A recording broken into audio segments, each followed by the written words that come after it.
Dans cette vidéo, on va voir le moteur universel. Le moteur universel est un type particulier de moteur électrique qui doit son nom à sa capacité à fonctionner aussi bien en courant continu qu'en courant alternatif. Compact, léger et capable de tourner à des vitesses très élevées jusqu'à 20 000 tours par minute. Grâce à son fort couple de démarrage et sa capacité à atteindre de hautes vitesses, le moteur universel est présent dans de nombreux équipements du quotidien. Sa conception est proche de celle d'un moteur à courant continu série, avec un stator bobiné, un rotor muni d'un collecteur et de balais, et une excitation série qui permet de maintenir le même sens de rotation en courant alternatif.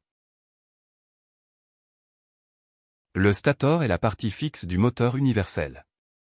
Son rôle principal est de créer le champ magnétique nécessaire à la mise en rotation du rotor. Constitution du stator. Noyau magnétique est réalisé en tôle ferromagnétique mince, empilée et isolée. Cette structure feuilletée limite les pertes par courant de Foucault et réduit l'échauffement. Les bobinages d'excitation sont des enroulements de fils de cuivre isolés, montés directement sur le noyau magnétique, reliés en série avec l'induit, rotor, ce qui fait que le courant qui traverse le rotor traverse aussi l'inducteur.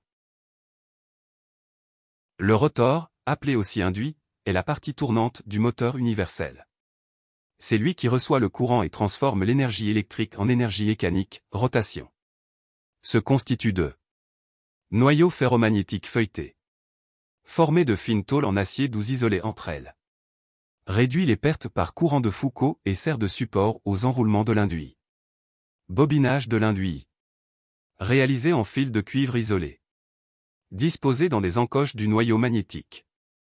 Lorsque le courant les traverse, ils interagissent avec le champ magnétique du stator. Axe du rotor. Relie le rotor à la charge comme hélice, outil, roue. Peut aussi porter une turbine de ventilation pour refroidir le moteur. Et dernièrement, le collecteur est un cylindre segmenté en cuivre fixé sur l'arbre du rotor. Chaque lame est reliée à une spire du bobinage de l'induit. Et il permet d'inverser le courant dans les enroulements au bon moment pour maintenir la rotation. Les charbons, ou balais, sont des pièces en graphite parfois mélangées à du cuivre qui assurent la liaison électrique entre la partie fixe, le stator, et la partie tournante, le rotor. Montés dans des porte-balais, pressés contre le collecteur par de petits ressorts pour maintenir un bon contact électrique. Voici le branchement interne du moteur universel pour les deux sens du moteur.